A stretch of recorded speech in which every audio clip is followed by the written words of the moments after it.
My daughter Mia. Severe car accident. Critical condition. Mass General. What could possibly be worse? Her husband, Jason, was unreachable. And I couldn't get him on the phone. Where the hell is Jason? My name is Daniel Mitchell. I've spent my entire life in the courtroom, years of prosecuting the most dangerous criminals, battling through every obstacle, and never once feeling fear in the face of a challenge. But this? This was different. It started like any other afternoon. I was sitting at my desk in my downtown office, reviewing case files, when the phone rang. The number was unknown, but I picked it up. I should have known then that I wouldn't be prepared for what came next. Mr. Mitchell, the voice on the other end said. This is Dr. Sarah Chen from Massachusetts General. I'm calling about your daughter, Mia Brennan. She's been in a serious car accident. We need you here immediately. Her condition is critical. My heart stopped. What? The word barely escaped my mouth. There's internal bleeding, possible head trauma. We're taking her into surgery now, but you need to get here fast. We're trying to reach her husband, but he's not answering. The words echoed in my head as I grabbed my coat. Her husband? Where the hell was Jason? Mia had been married to Jason for 5 years. But something wasn't right. My gut told me something was off. I threw my briefcase aside, barely remembering to lock my office door. I didn't wait for the elevator, I took the stairs instead, my legs pumping harder than they had in years, ignoring the ache in my chest. I'd been in countless high-pressure situations, but nothing had ever made my heart race like this. The cab ride from downtown to the hospital should have taken 25 minutes in the afternoon traffic. I made it in 14. I offered the driver double the fare if he could get me there in 10, and he took me up on it. My hands were shaking as I shoved money into his hand, barely waiting for him to stop before I threw open the door and bolted into the hospital. I could already see the ER doors ahead. But something stopped me, a feeling deep in my stomach. Jason. I hadn't heard from him. Why hadn't he answered? I rushed to the nurse's desk. Mia Brennan, I said, trying to catch my breath. I'm her father. Where is she? The nurse looked up at me, her face unreadable. Are you family? I'm her father, I said, trying to steady my voice. She checked her computer. Dr. Chen is expecting you. 3rd floor, surgical wing. I didn't ask for directions. I didn't need to. My mind was already in overdrive, every second feeling like an eternity. I pressed the elevator button impatiently, but when the doors opened, I saw the crowd of people inside. Instead, I ran up the stairs again, 4 flights this time, never stopping, even as my legs screamed for a break. When I reached the 3rd floor, I didn't hesitate. I marched straight into the surgical waiting area. It wasn't my first time here. I had sat in this same room years ago when Mia had her appendix out, just a teenager then, nervous and scared. I promised her that everything would be fine, that nothing would go wrong. Now, as I stepped into the same room, my heart pounded. I needed to hold her hand again. Dr. Chen was standing outside the surgical wing, waiting for me. She was young, maybe in her 40s, calm, competent. The kind of doctor you want in a crisis. Mr. Mitchell, she said, her voice firm but gentle. I need to speak with you. Your daughter is in surgery now. The situation is serious. The accident was severe. Another driver ran a red light and hit her passenger side. She has internal bleeding, possibly traumatic brain injury, and fractured ribs. We need to operate immediately. I swallowed, my throat tight. What are her chances? She met my eyes. With surgery, good. Without it, the outcome isn't promising. I didn't need to hear more. I nodded. Then do it. Operate now. But then came the next blow. We need consent from next of kin. Her emergency contact is listed as her husband, Tyler Brennan. We've been trying to reach him for the last hour, but his phone is going straight to voicemail. My chest tightened. I glanced at the clock. Over an hour? Keep trying, I said, my voice cold. I'm her father. I can give consent. Dr. Chen hesitated, then nodded. I'll get the forms. I pulled out my phone again, hitting Jason's number one more time, hoping for a miracle. Voicemail. I dialed again. Same result. I knew Mia had added me to her Find My Friends app, her way of feeling safer, knowing that we could always find each other in an emergency. Well, this was an emergency. I opened the app and searched for Jason's location. When it loaded, I stared at the screen in disbelief. It wasn't the hospital. It wasn't anywhere near her. It was Ibiza. Jason was on a yacht in Ibiza. At that moment, my blood ran cold. My daughter was fighting for her life, and her husband, her so-called partner, was enjoying his time on the beach, in paradise. My fingers were numb as I zoomed in on the location pin. There it was, clear as day, right on the beach at Surfside, the last place I thought I would find Jason while Mia was on the operating table. The cold, sterile air of the hospital waiting room did nothing to calm my racing thoughts. Mia was in surgery, her life hanging in the balance, and yet Jason, the man who'd sworn to protect her, was nowhere to be found. I felt a tight knot in my chest, one that only grew tighter as each minute ticked by. I tried Jason's phone again. Straight to voicemail. I felt the anger building within me. How could he not answer? Was he really that indifferent? Or worse, was he avoiding me on purpose? I had worked with criminals, masterminded investigations into international cartels, and broken the most impenetrable of legal defenses. But this? This was personal. This was my daughter. I dialed his number again, frustration welling up with every unanswered call. A familiar thought crept into my mind, the kind that gnawed at me like a hungry animal. What if he's with someone else? What if he's not answering because he doesn't care? I swiped through my contacts and opened Find My Friends. Mia had added me to her circle last year when she and Jason bought their house in Cambridge. She'd said it made her feel safer, knowing I could find her if anything went wrong. And today, with everything falling apart, I would use that safety net. I entered Jason's name, and the map loaded slowly, confirming my worst fears. Ibiza. There it was, a pin on the map placed smack in the middle of the beach at Surfside. I couldn't believe it. He was on a yacht. My daughter was fighting for her life, and her husband was living it up hundreds of miles away, on vacation. I felt my heart race with an icy fury. I couldn't process it at first. My hand was shaking as I read the location again. I zoomed in, trying to convince myself it was some mistake, some glitch in the system. But the pin didn't move. It was clear as day. Jason, the man who vowed to cherish and protect Mia, was on the beach while she lay unconscious in a hospital bed. I pulled my gaze away from the map, my throat tightening. My emotions twisted between disbelief, anger, and something I couldn't quite name, betrayal. How long had this been going on? My thoughts were a blur, but one thing was clear. Jason had abandoned Mia in her most vulnerable moment. I didn't have time to sit in my anger. My daughter needed me, and Jason. He was on his own. I pushed through the waiting room doors, asking the nurse where Dr. Chen was. She directed me to the surgical wing on the 3rd floor. As I headed there, the sharp clicking of my shoes echoed in the empty hallway, matching the rhythm of my mind. I didn't stop. My daughter was fighting for her life, and I had no idea where Jason was. The rage in me simmered, knowing I couldn't wait any longer. I needed answers, and I needed them now. The night stretched on longer than it should have. The hospital was quieter now, save for the distant murmur of nurses checking in on patients. My mind was far from the sterile white walls and the soft beeping of monitors. I was in my own head, navigating the turmoil of what I'd just discovered. Jason was in Ibiza. And worse? He was with another woman. I paced the surgical wing's waiting room. The minutes dragged, and I could feel my frustration building with each tick of the clock. I sent a message to Marcus Webb, a former investigator who had worked with me during my time as a prosecutor. We had shared countless late-night talks, discussing everything from high-profile cases to old war stories. He was as reliable as they come.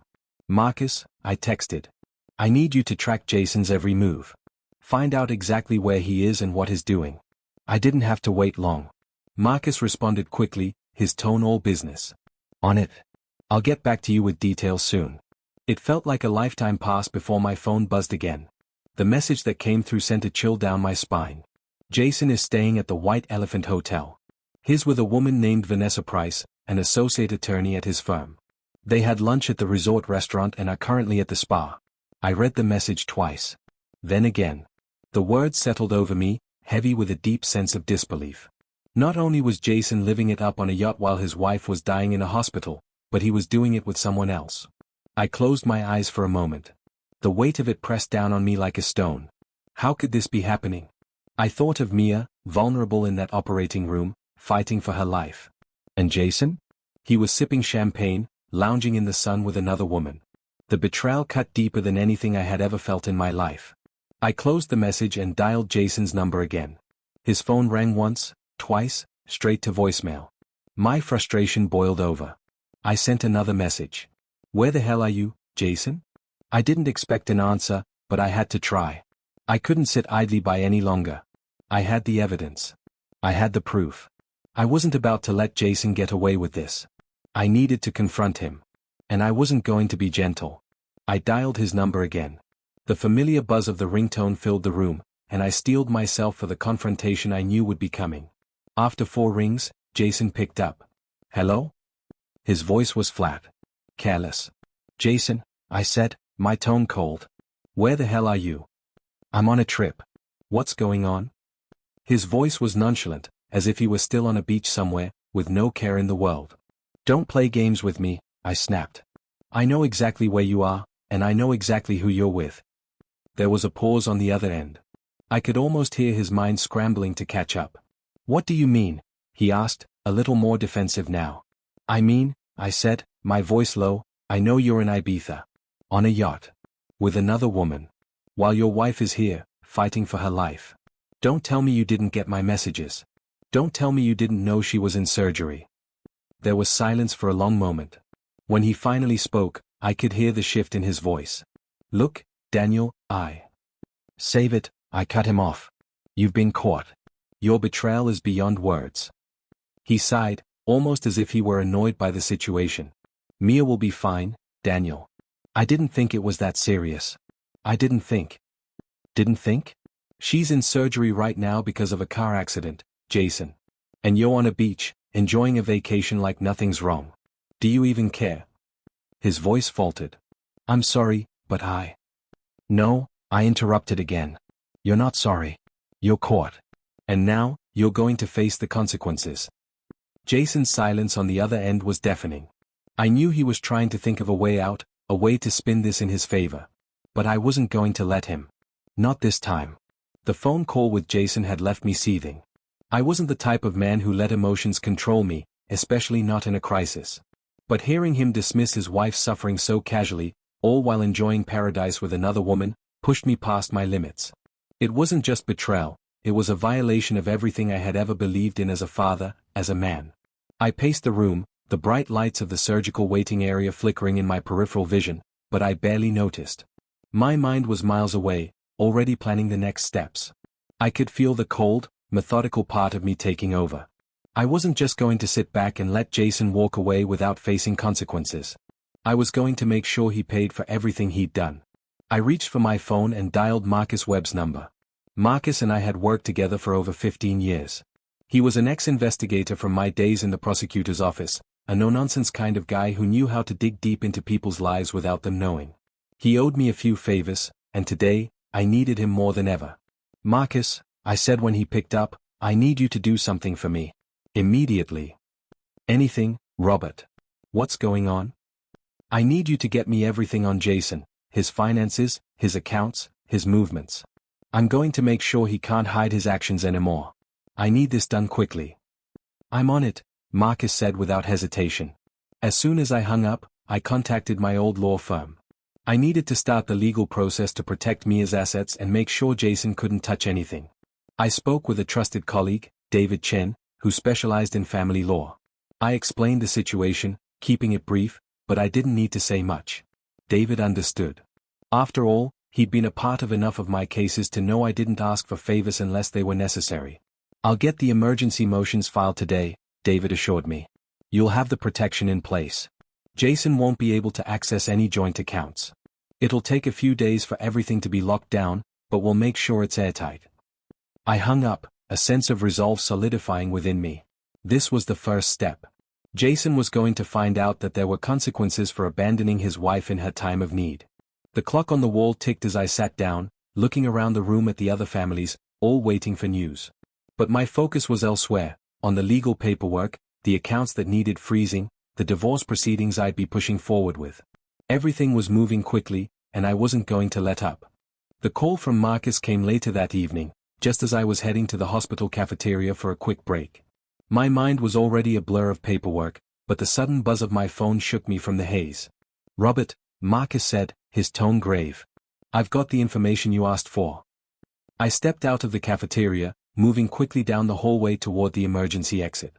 The low hum of the hospital faded behind me as I walked into the cold night air. Talk to me, I urged, my heart already speeding up. It's worse than we thought, Marcus said. Jason's been moving large sums of money into multiple accounts. He's using a couple of shell companies, making it look like investments, but it's pretty clear it's to protect his assets in case of a divorce. I've got everything documented, transactions, account numbers, and the companies involved. It's a pretty solid case of financial misconduct. I froze for a moment, feeling a bitter wave of disbelief crash over me. The anger I'd felt earlier now burned hotter. Jason wasn't just emotionally absent, he was preparing for a fight, one where Mia wouldn't win if I didn't step in. He's been planning this, I muttered under my breath. All along. He knew what was coming, and has been getting ready to protect himself, at Mia's expense. You were right to move fast, Marcus continued. He's hiding money, Robert. If you want to make sure Mia gets what she deserves, you've got the evidence you need. All we need is the right legal approach. I hung up the phone, my mind racing. Jason's betrayal wasn't just emotional. It was calculated, a financial scheme meant to leave Mia with nothing while he took what was rightfully hers.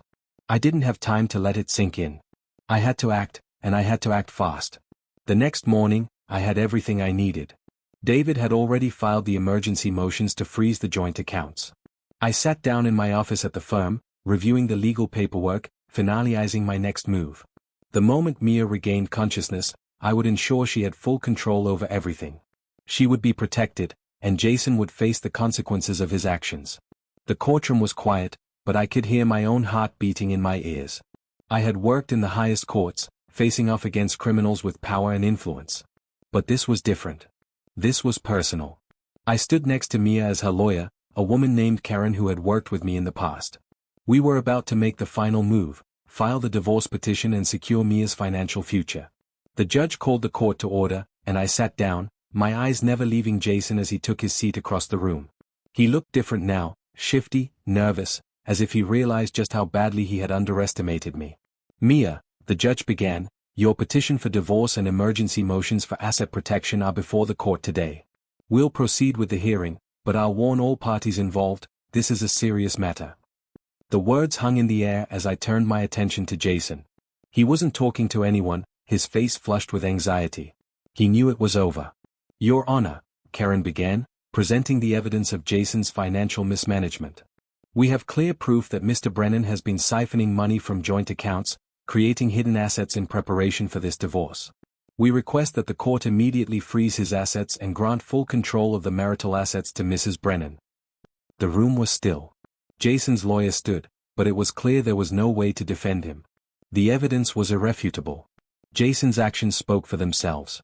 The judge looked over the documents before speaking. Given the evidence presented today, I'm granting the motion to freeze all accounts and assets. Jason Brennan, your access to these accounts is hereby revoked, pending further hearings. I could feel the weight of the moment. This was it. Jason had lost. He had everything to lose now, and there was nothing he could do to get it back. But I wasn't done. Not yet. The sterile scent of antiseptic and the low hum of hospital machines filled the room. I sat by Mia's bedside, my eyes fixed on her, watching her every subtle movement as she slowly regained consciousness.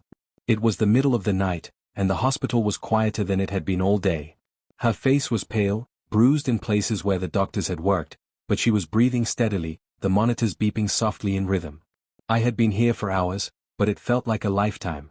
I had barely left her side, my mind constantly flicking between the surgery that had saved her life and the betrayal that was still burning a hole through my gut. Mia? I whispered softly, unsure if she could hear me. Her eyelids fluttered before she slowly opened her eyes, confusion and pain filling her expression. She blinked a few times, trying to focus on me, before her lips parted. Dad. Her voice was weak, barely above a whisper, but I heard the familiar tremor of fear in it. Where's Jason? I took a deep breath, swallowing the lump in my throat. I knew this moment was coming. I had known from the second I saw her eyes open that this was the question I dreaded the most. I wasn't sure how to answer. How do you tell your daughter that the man she loves, the man who's supposed to protect her, has betrayed her in the most devastating way? He's not here, sweetheart, I said gently, taking her hand in mine. He's not been here. He's been unreachable. I've been trying to get in touch with him, but he hasn't answered. Mia's eyes flickered with a flash of confusion, but the fog from the anesthesia still clouded her mind. He didn't come? No, he didn't, I replied quietly. You're going to need time to process all of this, Mia. It's a lot. She closed her eyes for a moment, taking in the weight of my words. Her hand tightened around mine, and I could feel her fighting to keep it together, to keep the tears at bay. Where is he? She whispered, her voice cracking. I thought he was supposed to be here. I thought he cared. A sharp pang of pain shot through me, not just for her, but for myself as well. Mia had loved him. She had trusted him. She had built a life with him. And now she was faced with the realization that everything she thought was true had been a lie. On vacation, Mia, I said, the words feeling like gravel in my throat. His in Ibiza. With someone else. Her eyes widened in disbelief, her face paling as if the room had suddenly grown too small. The tears that had been threatening to break free finally spilled down her cheeks. Someone else? Her voice was barely audible, as if the words themselves were too much to comprehend. I nodded, my chest tightening as I spoke. His with another woman, Mia. His phone's been off, and I've had to get private investigators involved. I didn't want to tell you like this, but I need you to know. The floodgates opened. Mia's sobs filled the room, raw and painful. I leaned forward, brushing the hair back from her face, holding her hand tighter, offering her whatever comfort I could in this moment of devastation. I'm so sorry, sweetheart. But you deserve to know the truth. You deserve to know everything. She shook her head, her sobs coming in harsh gasps. I don't understand. How could he do this? How could he leave me here, alone? I swallowed hard, trying to steady my own breath. I had been through so many battles in my life, but this? This was the hardest thing I had ever faced. Watching my daughter crumble under the weight of betrayal, it was unbearable. You're not alone, Mia, I said, my voice thick with emotion. You have me. And I'm going to make sure that you're protected. You'll never be alone, not with me around. As Mia's tears fell, and I gently brushed the hair from her face, I couldn't help but think how many others are in the same position, betrayed by the ones they loved most. If you care about protecting your loved ones, you need to stay informed. Subscribe now, because you never know when you'll need to fight for them like this. The days following Mia's surgery felt like a blur. She slept most of the time, her body recovering from the trauma, but her heart? Her heart was broken, and I could do nothing to fix that. All I could do was make sure she was safe, make sure that Jason faced the consequences of his betrayal. The legal wheels began turning swiftly. Thanks to Marcus's hard work, we had everything we needed: Jason's financial records, the evidence of his affair, and proof that he had been hiding money to protect himself in case of a divorce. I couldn't believe how deep the lies went. I thought I had seen it all in my career, but this? This was a betrayal of the highest order. David had filed the emergency motions. The court granted the request to freeze Jason's accounts, and that was just the beginning. We moved quickly, securing Mia's home, her savings, and making sure Jason couldn't access anything without our approval. But it wasn't just about money. It was about holding him accountable for what he had done. It was about making sure he understood that he couldn't just waltz back into Mia's life, pretending that everything was fine. He had chosen his mistress over his wife, and he needed to feel the weight of that decision. Jason's lawyer fought back, of course, but it was a losing battle. We had him cornered, and he knew it. I had always been good at making people see things my way, and this was no different. The hearings were brutal, but necessary. And every time Jason tried to act like nothing had happened, I was there to remind him of the truth. But the final blow came when we hit him where it hurt the most: his reputation. Word started spreading around the legal community about his affair, about his financial manipulation. He didn't just lose his marriage, he lost his career. The firm where he worked, Morrison & Stone, couldn't afford the scandal. Within a week, Jason was out of a job. The satisfaction I felt was overwhelming. He had it all, and he threw it away for a moment of selfish pleasure. Now, he had nothing. It had been weeks since the legal battle ended, and things had finally started to settle. Mia was recovering, slowly but surely. Physically, she had healed faster than I expected. Emotionally, though? That was a different story. She wasn't the same person who had walked into that hospital room after the accident. The woman who sat beside me now, stronger and more determined, was someone I didn't recognize, but I was proud of her. She was healing, but it wasn't going to be easy. And it didn't help that the divorce proceedings were still ongoing, dragging Jason's name through the mud. But Mia was doing what she had to do. She wasn't going to let this define her. She threw herself into teaching again, working with her students, and focusing on what mattered. I watched as she began to smile again, even if it was just a small, fleeting thing. It was enough. It was progress. "I'm doing okay, Dad," she said one evening, looking up from her paperwork. "I'm really doing okay." I nodded, but my heart was heavy with the knowledge that she would never fully be the same after everything she had gone through. I wanted to fix it for her, to erase the pain, but I knew I couldn't. What I could do was be there for her, every step of the way. The day of the final divorce hearing arrived, and I stood by her side. Jason fought it, of course, but the court ruled in Mia's favor. The house, the assets, all of it was hers. And Jason was left with nothing. He tried to fight back, tried to make it look like he had a case, but the truth was clear to everyone. Mia looked at me as we walked out of the courthouse, a faint smile on her lips. "Thank you, Dad," she said softly. "For everything." And just like that, it felt like the weight had been lifted. I knew the road ahead wouldn't be easy, but Mia was free. We both were. As I watched Mia, now stronger and more confident, begin to rebuild her life, I realized how precious every moment is. If you don't want to miss another story like this, where justice is served and families are protected, subscribe now so you don't get caught off guard when it's your turn.